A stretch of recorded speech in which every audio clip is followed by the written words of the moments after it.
Instagram just added a brand new feature that allows users to send voice messages in Instagram DMs.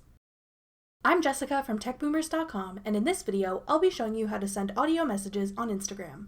Now let's get started.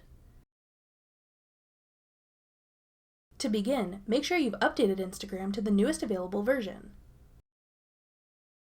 Then, open Instagram and tap the message icon in the top right corner. Tap an existing conversation with the person you'd like to send a voice message, or tap the plus sign in the top right corner to start a new chat.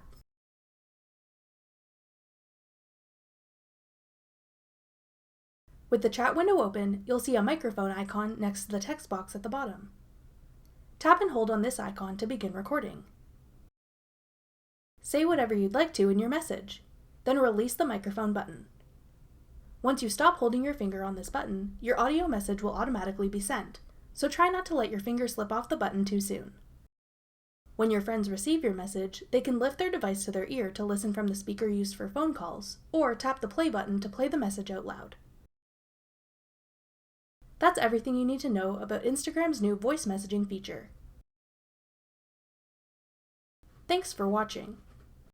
If you found this video helpful, we'd love it if you'd hit the thumbs up button below. Check out TechBoomers.com for over 100 free courses on all of today's most popular websites and apps.